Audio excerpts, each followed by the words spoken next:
कभी सोचा है कि दुनिया का सबसे बड़ा लोकतंत्र, जहां सैकड़ों राजनीतिक दल हैं, आखिर चलता कैसे है? मतलब इतना सब कुछ एक साथ कैसे मैनेज होता है? आज हम भारत की इसी अनोखी और जीवंत दलीय व्यवस्था की गुत्थी सुलझाने वाले हैं। जरा इस नंबर को देखिए, 59। ये सिर्फ एक नंबर नहीं है, ये है 2019 के आम चुनावों से ठीक पहले भारत में आधिकारिक तौर पर मान्यता प्राप्त राष्ट्रीय और राज्य स्तरीय राजनीतिक दलों की गिनती। सोचकर देखिए, एक ही मैदान में 59 अलग-अलग टीमें खेल रही हैं। ये नंबर अपने आप में ही भारत के लोकतंत्र की विशालता और उसकी जटिलता को दिखा देता है। तो सबसे बड़ा सवाल यही उठता है कि इतनी सारी अलग-अलग आवाजें, इतने सारे हित, इसके बावजूद ये पूरा सिस्टम अराजकता में क्यों नहीं बदल जाता? इसका जवाब असल में एक बहुत ही सोचे समझे सिस्टम में छिपा है। चलिए इस सिस्टम के नियमों को ही समझते हैं। देखिए, जो बाहर से थोड़ा पेचीदा लगता है ना, उसके पीछे एक साफ ढांचा है। तो सबसे पहले इस खेल के खिलाड़ियों को ही परिभाषित करते हैं। आखिर भारत की राजनीति में कौन-कौन से मुख्य खिलाड़ी हैं और उनको वर्गीकृत कैसे किया जाता है? सबसे पहले ये समझना जरूरी है कि एक राजनीतिक दल आखिर है क्या? मूल रूप से ये एक जैसी राजनीतिक सोच वाले लोगों का एक संगठित समूह है, जिनका मकसद संवैधानिक तरीकों से चुनाव जीतकर सत्ता में आना है। और भारत में ये अधिकार हमें सीधे संविधान से मिलता है।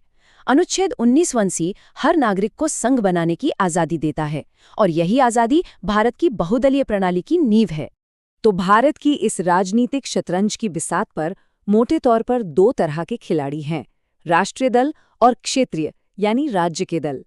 जहां राष्ट्रीय दलों का ध्यान पूरे देश पर होता है, राष्ट्रीय मुद्दों पर होता है, वहीं क्षेत्रीय दल, जैसा कि नाम से ही साफ है, किसी एक खास राज्य की पहचान, उसकी भाषा या वहां के स्थानीय मुद्दों की आवाज बनते हैं। दोनों का दायरा और मकसद बिल्कुल अलग है। लेकिन एक मिनट, ये वर्गीकरण करता कौन है? कौन तय करेगा कि कौन सा दल राष्ट्रीय स्तर का है और कौन सा राज्य स्तर का? इसके लिए तो एक शक्तिशाली और सबसे जरूरी एक निष्पक्ष रेफरी चाहिए ना, जो खेल के नियमों को ठीक से लागू करवाए। और वो रेफरी है भारतीय निर्वाचन आयोग यानी ईसीआई। इसे इस लोकतंत्र के विशाल खेल का कमिश्नर समझ सकते हैं। ईसीआई ही नियम बनाता है और ये सुनिश्चित करता है कि दलों को उनकी असली चुनावी प्रदर्शन के आधार पर ही मान्यता मिले, चाहे राष्ट्रीय स्तर पर हो या राज्य स्तर पर। राष्ट्रीय दल का तमगा हासिल करना कोई आसान काम नहीं है। इसे चुनावी मैदान में कमाना पड़ता है। ईसीआई ने इसके लिए काफी सख्त मानदंड बनाए हैं। किसी दल को या तो कई राज्यों में एक बड़ा वोट शेयर दिखाना होता है, या देश के अलग-अलग हिस्सों से लोकसभा सीटें जीतनी पड़ती हैं, या फिर कम से कम 4 राज्यों में एक अहम ताकत बनकर उभरना पड़ता है। ये जो 6% का आंकड़ा है ना, ये बहुत महत्वपूर्ण है। ये सिर्फ एक संख्या नहीं, ये एक पैमाना है। ये इस बात को पक्का करता है कि राष्ट्रीय दल का दर्जा सिर्फ उन्हें ही मिले जिनकी अपील किसी एक क्षेत्र तक सीमित न हो, बल्कि उनका आधार देशव्यापी हो। एक तरह से ये हमारी विविधता में एकता का चुनावी प्रतिबिंब है। और बिल्कुल यही तर्क राज्य स्तर पर भी काम करता है। किसी दल को राज्य दल की मान्यता पाने के लिए भी उस विशेष राज्य में अपनी चुनावी ताकत साबित करनी पड़ती है। मतलब ये एक पूरा योग्यता आधारित सिस्टम है, जहां हर स्तर पर प्रदर्शन को पुरस्कृत किया जाता है। लेकिन कहानी सिर्फ नियमों और विनियमों तक ही नहीं है। पिछले कुछ दशकों में भारतीय राजनीति में एक जबरदस्त बदलाव आया है, क्षेत्रीय शक्तियों का उदय। चलिए अब देखते हैं कि इन राज्य स्तरीय दलों ने कैसे राष्ट्रीय राजनीति का पूरा चेहरा ही बदल कर रख दिया है। भारत की राजनीतिक यात्रा को एक नदी की तरह सोचा जा सकता है।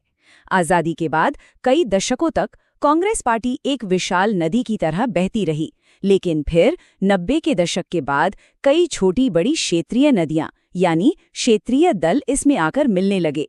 इससे भारतीय राजनीति का पूरा परिदृश्य हमेशा के लिए बदल गया और एक सच्चे बहुदलीय सिस्टम का जन्म हुआ। तो सवाल यह है कि आखिर ये क्षेत्रीय शक्तियां उभरी क्यों? इसका जवाब भारत के डीएनए में ही है, हमारी अविश्वसनीयता, विविधता। जब लोगों को लगा कि उनकी भाषा, उनकी संस्कृति या उनकी स्थानीय समस्याओं को दिल्ली में उतनी तवज्जो नहीं मिल रही है, तो उन्होंने अपनी आवाज बुलंद करने के लिए अपने खुद के नेता और अपनी खुद की पार्टियां खड़ी कर दी। और इन क्षेत्रीय दलों का असर सिर्फ उनके राज्यों तक ही सीमित नहीं रहता। राष्ट्रीय स्तर पर ये अक्सर किंग मेकर की भूमिका निभाते हैं। जी हाँ, ये तय करते हैं कि दिल्ली में सरकार किसकी बनेगी। एक स्थिति की कल्पना कीजिए, एक बड़ी राष्ट्रीय पार्टी चुनाव तो जीत जाती है, लेकिन बहुमत के जादुई आंकड़े से थोड़ा सा पीछे रह जाती है। अब सरकार बनाने के लिए उसे जरूरत पड़ती है छोटे क्षेत्रीय दलों के समर्थन की, और बस अचानक से कुछ सीटों वाला एक छोटा दल भी राष्ट्रीय सत्ता की चाबी बन जाता है। यही है किंग मेकर की असली ताकत। और हाँ, ये समर्थन मुफ्त में नहीं मिलता। ये क्षेत्रीय दल अपने समर्थन के बदले में राष्ट्रीय नीतियों को प्रभावित करने की शक्ति, महत्वपूर्ण मंत्रालय और अपने राज्यों के लिए विशेष फंड, इन सब की मांग करते हैं। ये चीज राष्ट्रीय राजनीति में शक्ति संतुलन को पूरी तरह से बदल देती है। तो इसका मतलब क्या हुआ? मतलब ये कि भारत की ये जटिल दलीय व्यवस्था, जो देखने में शायद उलझी हुई लगे, वो असल में इसकी कमजोरी नहीं, बल्कि इसकी सबसे बड़ी ताकत है।